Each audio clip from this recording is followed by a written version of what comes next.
Welcome to my channel, and I'm back with you once again with the third tutorial for Cirrus SF50 in X-Plane 11. In the first two videos we learned how to make a flight plan and enter into the Garmin G1000, and then the second video focused on flying the plane on autopilot.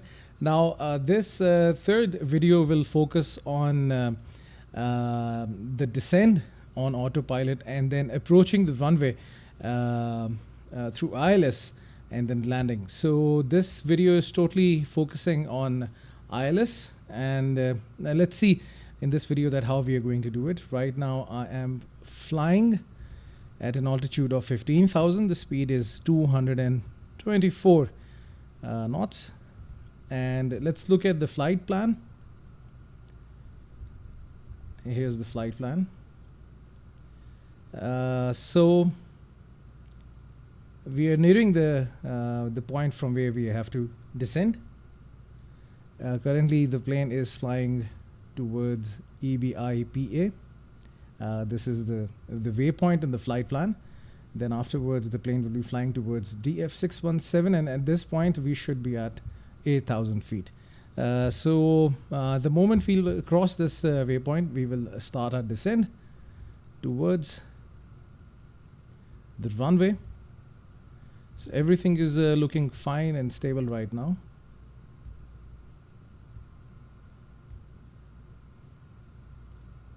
Now there are a few things that you have to keep in your mind in order to perform a proper ILS approach and landing. So I will be taking you through all the points, and we will see how the things go. I'm attempting it for the third time.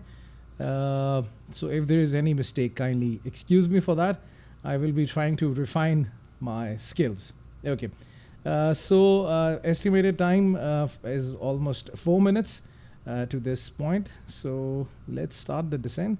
Press the vertical speed button, and then yes, so you can see the vertical speed has started to come, and let's set it to, I don't know what's happening. It should not happen like this. Okay. Down, down. I'll keep it at 1500 feet per minute. Now you can see the speed is increasing, so I will reduce the throttle. Okay, and I forgot to adjust the altitude as well.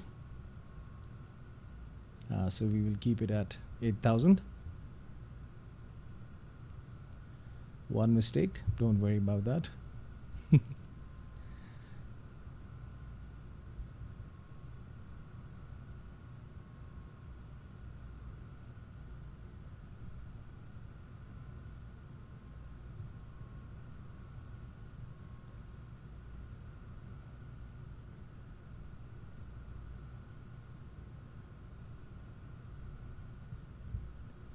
Everything is looking good so far. Here is the wind. It's coming from the left side. Speed is good. We are descending a bit fast, but it's okay, just to save some time. Let's move this dial and bring the cursor to this waypoint, DF617. So this is the place from where the plane will be taking a right turn. Let's zoom out a bit and you can see the plane. And here is the approach, and from D616, a left turn from DF626, and then afterwards straight towards the runway. This is the best part about this flight plan engine system in the Cirrus SF50 and Cessna, the Garmin G1000. The best part is this, that you can visually see everything on the screen, and it's really good.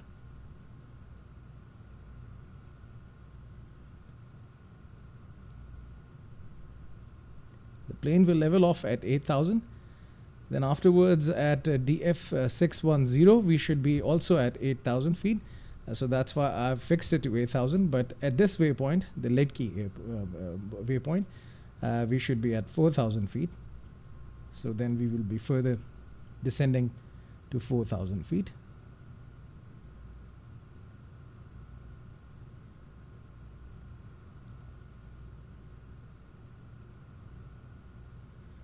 Five nautical miles to go, almost a minute.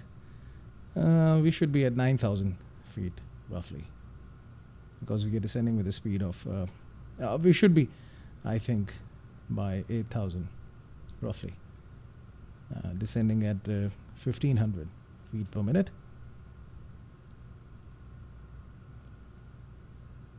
Some clouds on the way.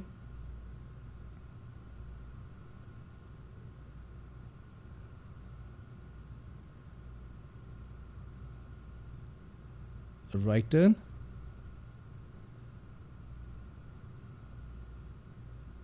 Don't worry about the altitude, because as I told you before, at DF610 we should also be at 8,000 feet, so it doesn't make a difference, big difference. I actually started the descent at a very late point. I should have tried it a bit early, but as it is a continuity of the videos that I've been doing before, that's why.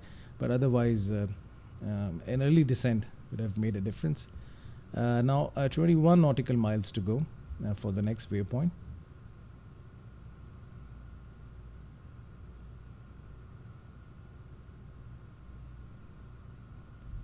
Speed is slightly increasing, so let's reduce the throttle a bit.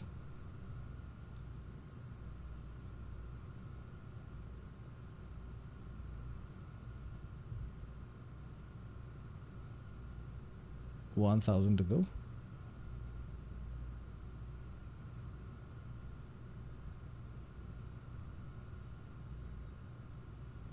Now over here I will tell you a trick. So let's go with the basics of the approach, and then once we are at this point, we will know what to do. So this one trick that I want to tell you is this, that this is actually till the lead key. If I go to this waypoint, lead key is over here. Then afterwards there's FF25L, and then there's the runway. So if you can see that directly after lead key, it is EDDF, directly to the airport. Not this flight plan is not moving towards the FF25L. This is happening, but because while we were making the flight plan, after entering what you can say the airways, we entered the procedure for the arrival. If you remember, we selected the approach and the arrival. So because of this reason, everything was entered before the runway, the name of the airport. That's EDDF, the Frankfurt airport. And the approach is afterwards. So the proper approach, and you can see that after lead key you will see FF25L, this waypoint, and then afterwards there's this runway. So there is repetition. If you just go, you can see the DF616, the points after starting from D616, they are repeated in that block again. So this is the DF616, and in the approach it's again repeated. So there is a duplication. What we are going to do is this, that instead of waiting for the plane to reach 616 or to cross 616, we will execute the approach at this point, DF610. And it's very simple in this plane. If you remember in 737 or 7400, the default planes in X-Plane 11, once you are attempting an ILS, you press the approach button. Over here you will see the APR. So there's this approach button, and then once you press it, once you're near the airport, you start the approach. But over here in Garmin G1000, it's slightly different. What you do is this, that you press the procedure button and then you activate approach. It's very simple. So once you activate the approach, all you have to do is this, manage your altitude and your speed, and the rest of the things are done by the autopilot itself. So once the plane catches the glide slope near the runway, the plane will automatically start to descend towards the runway. So what we are going to do is this, that at DF610, this distance is 5.1 nautical miles. So instead of waiting for the plane to actually go to these DF616, I will start the approach over here at this point. Okay, so this is the basic theory that I was trying to tell you. So after 610, which is here, 616. Okay, so at 610 I will activate the approach, and once I will activate the approach, the flight management system will ignore all these waypoints and it will directly activate this waypoint DF616, which we have entered earlier. Let's see what happens. Okay, so this is what you have to remember. So every time if you're making a flight plan and wherever before the approach there is a duplication in the waypoints, so before reaching this waypoint, just activate the approach by clicking the procedure and activate approach. Maybe there is a different way to do that, but this is how I have learned it, and this is how I have been experimenting. So this has been working out for me well. But if you have something else that you've learned or that you know, just let me know in the comment section and I will try to do that. But so far, this is how I have practiced it, and let's see if it works this time or not. Hopefully it should work. Within the next 20 seconds or less than that, the plane will be taking another right turn, and this is DF606. Now the plane is going towards 606 and then it will go to 610.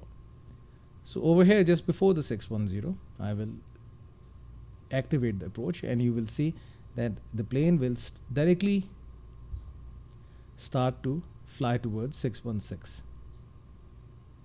We will see. Okay, so now the plane is leveled off at 8,000 feet. At 610 we should be at 8,000, and afterwards at lead key we should be at 4,000. Then I will start the descent.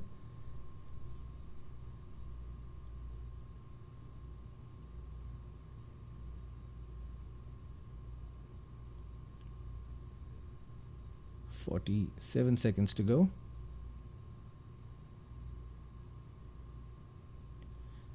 This is just the main point you have to remember while selecting the approach. Otherwise, the ILS will not be activated.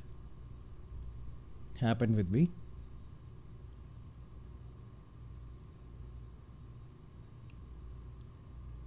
There are different ways to modify the flight plan. You can do that during the flight. I will be doing a tutorial in the coming few days, or maybe few hours, as I'm free nowadays, in order to tell you how to modify the flight plan. So now the plane is heading towards the DF610 in the next 4.8 nautical miles, and afterwards the plane will be heading towards DF616. So at this point I would like to activate the approach so that the plane, the flight management system, ignored all these waypoints including DF616 and directly jump towards this waypoint, this DF616, because these are the same waypoints. So simply at this point in time, click procedure and activate approach. Let's see what happens.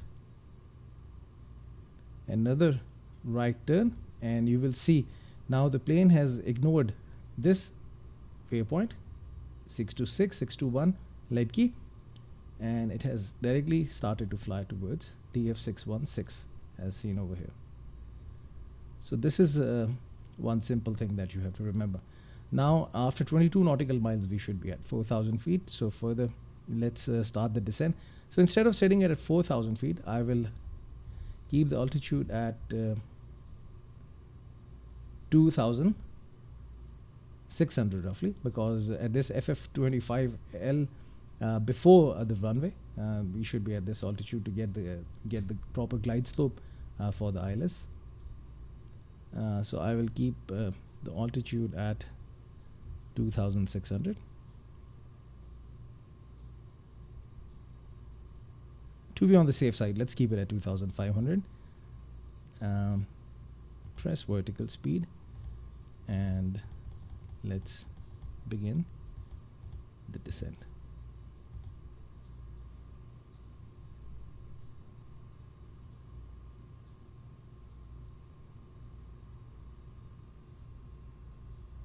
The speed started to increase, that's why I've reduced the throttle. There's also this button, the FLC flight level change. You can also use that. Set your speed at which the plane should descend, but I'm not using this for flight level change. Level change option is also there in the 737 and 747, but I hardly use this option. I prefer to use VNav, the vertical navigation. There's also a video on my channel which is covering the VNav. You can also do this VNav option over here as well. You can see that the required vertical speed 755, so we are good. Let's keep it at it. So DF616, you can see you've started to get the required vertical speed 754, so I've kept it at 800. So by this point I think we should be below 4000.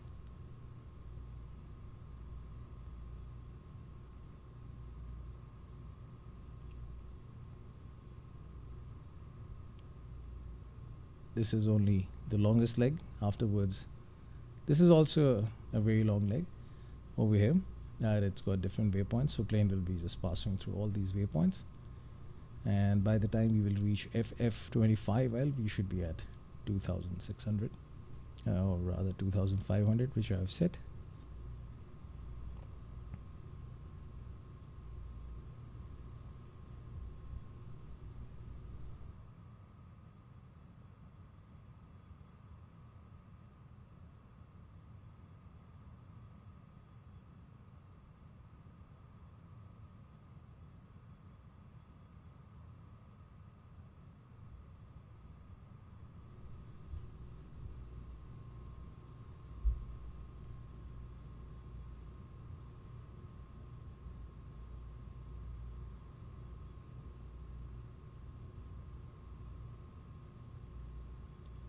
Twelve nautical miles to go. The plane is at 5,840. 3 minutes to go. Rather 3 minutes 16 seconds.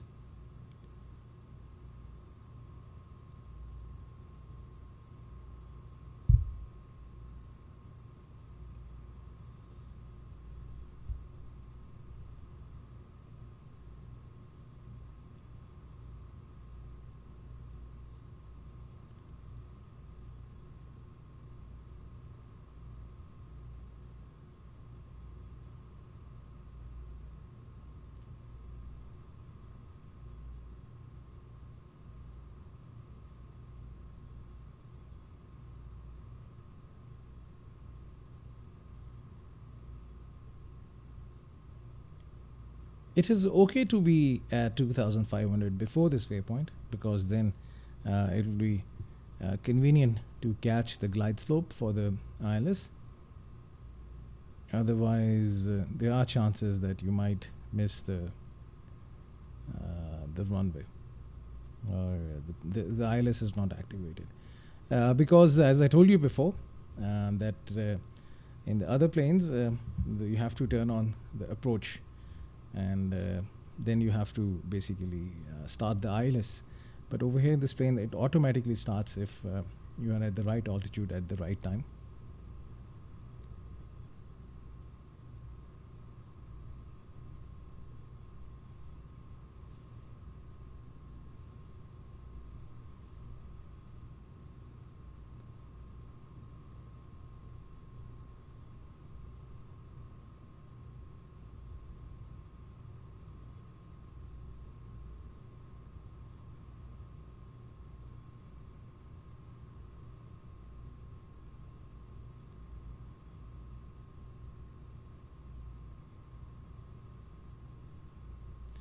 Let's increase the vertical speed a bit, and let's keep it at minus 600. Speed is increasing, so let's reduce the speed. Let's take this turn on 180 knots.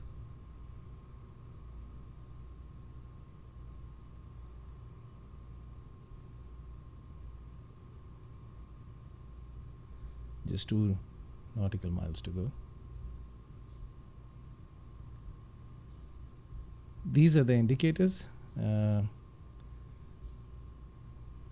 which are telling us to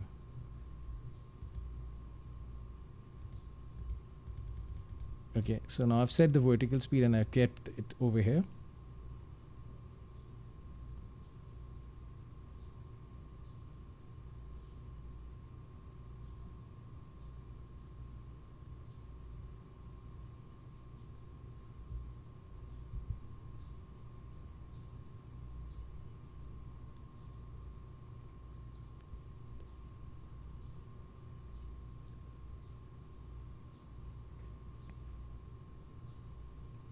This is a good route to practice. So it's a short route, and this flight plan doesn't give any kind of a discontinuity. So if you want to practice your flights, this is, I think, the best route to practice your flight. I've been using this route to practice all the flights, even 747. It was interesting.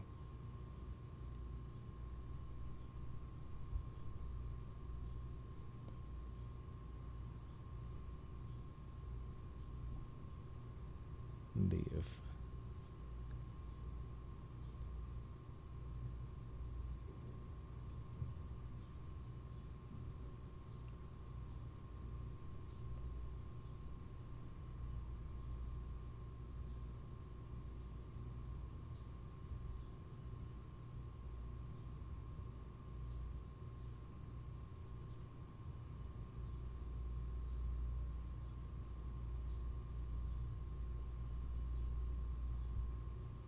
Now the plane will level off at 2,500. I was just being careful in this flight because I don't want to miss the glide slope. It happened to me, I think, 2 or 3 flights back.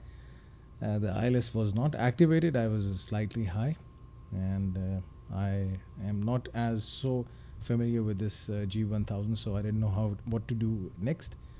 So I just then landed the plane manually. So for this tutorial, I'm just being extra careful because I want to show you. Now the plane is descending. It should level off at 2,500.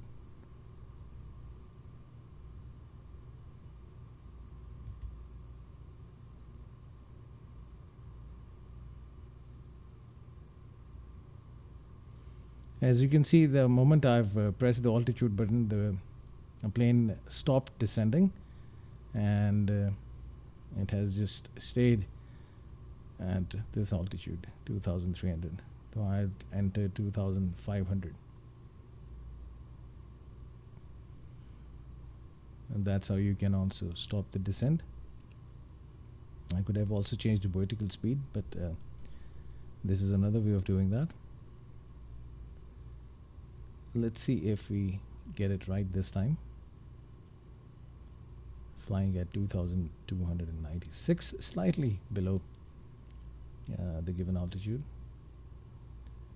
This is 1, 2, 3, 4, 5 more waypoints to go. 6 rather. This is the last one. Let's see what happens. The speed is reducing. So let's give a little bit of throttle.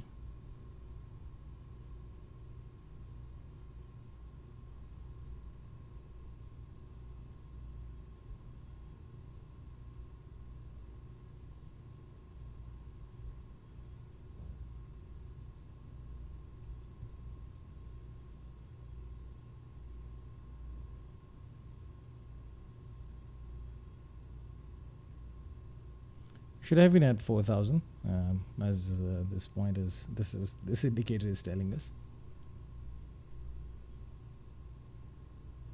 but I told you before I don't want to take any risks. So let's see what happens.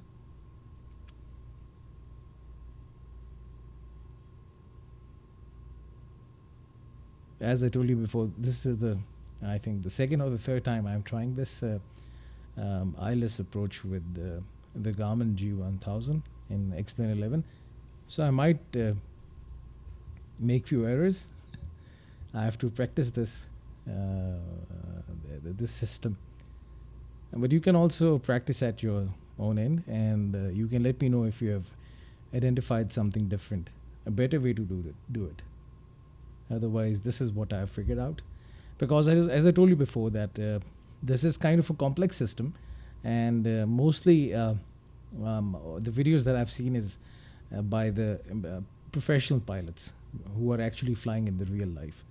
So as now they know the systems, they know the theory, they know everything. So for them, it's very easy, and they can easily configure it.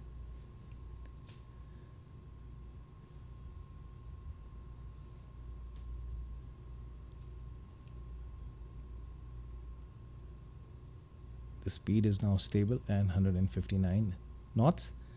The altitude is 2,300.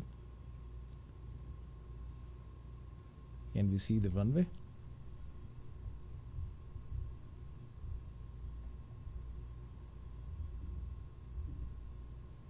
I think the runway is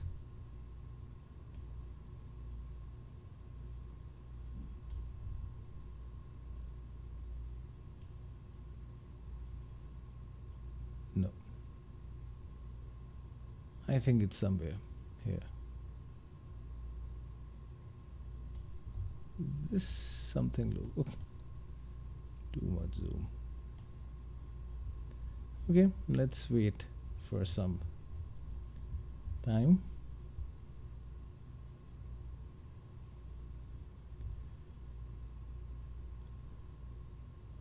Everything is looking good so far. No issues.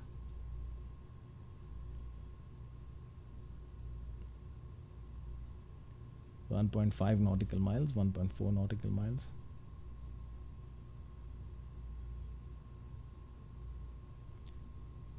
Let's extend the flap. Let's see what happens. The speed has started to reduce. Let's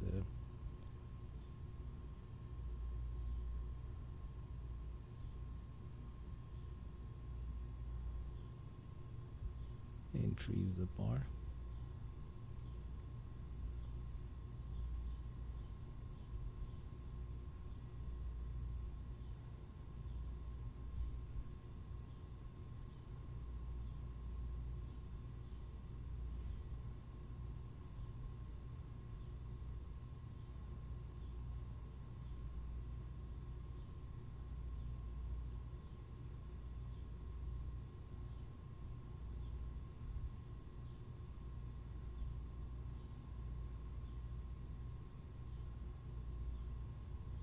DF621.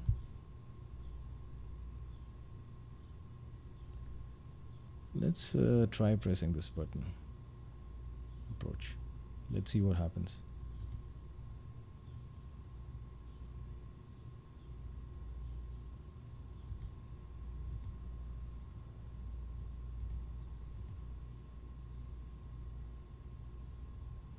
Okay.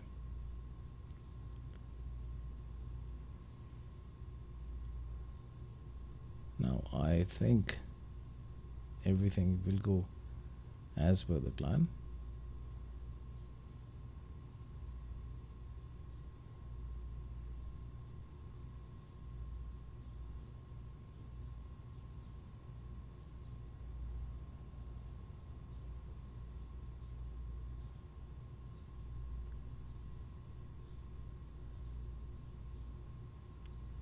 ILS is always tricky.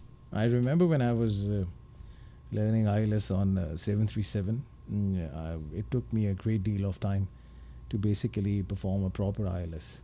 So over here, as I told you before this, that I'm also trying to learn the system, and let's see if it works this time. So at lead key we should be at 4000, and afterwards at FF25L the plane will start to descend towards the runway. This is just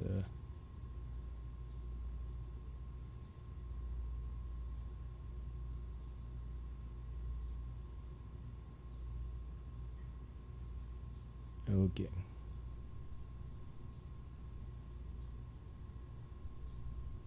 Can we see the runway from here?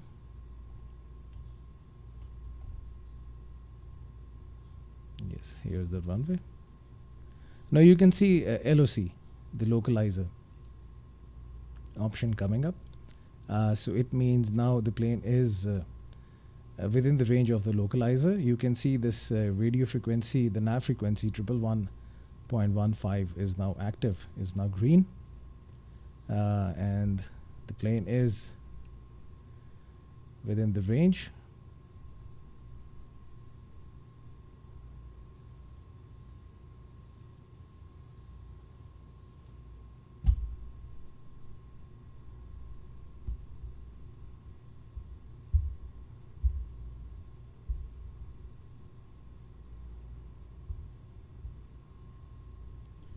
Now you see this, actually I don't know, my mouse has just stopped working. You can see the green diamond. It started to move below. The plane I think will start to descend when this is just in the middle. And yes, you can see the vertical speed changing. I've not done anything. I just turned on the approach and now the plane is doing everything. Let's lower the gears.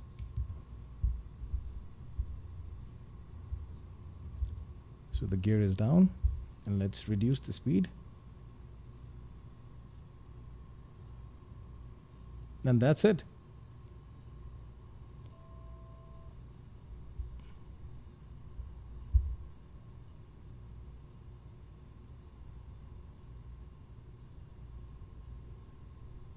Easy. That was easy. So that's how you do it. Now you can see that it's a perfect approach.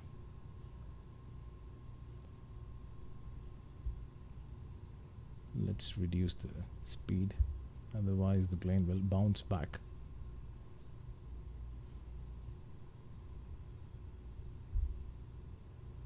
Now you can, from here, if you want to manually land the plane, you can do that, but as now I'm demonstrating the ILS, so that's why I'm going to show you this thing. And plus you can also see that over here the DME has changed, and you can see it's locked with the localizer, and the GPS has turned off.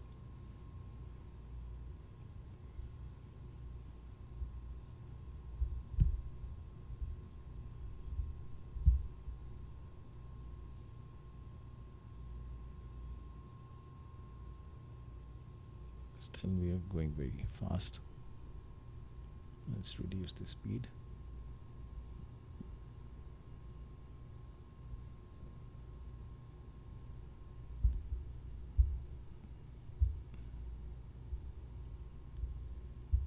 Gears are down.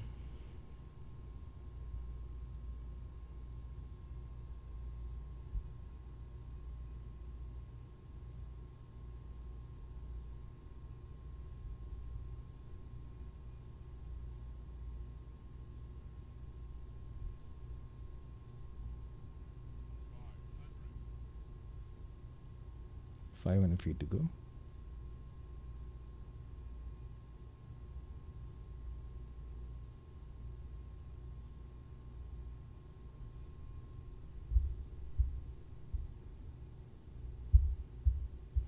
Let's close these windows.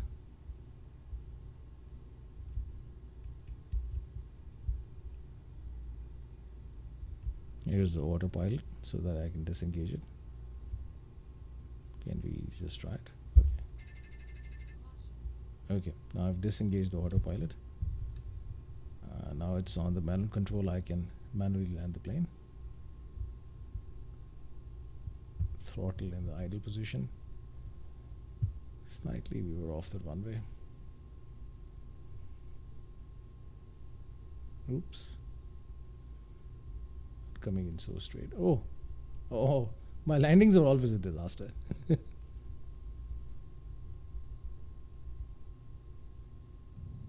Okay, that was a smooth touchdown.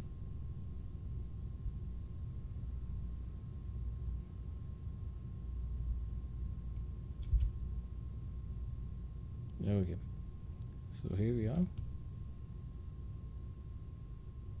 Applied the brakes, and the plane will now stop. So here it is. So it was the last and the third video of the 3 videos that I wanted to do for you.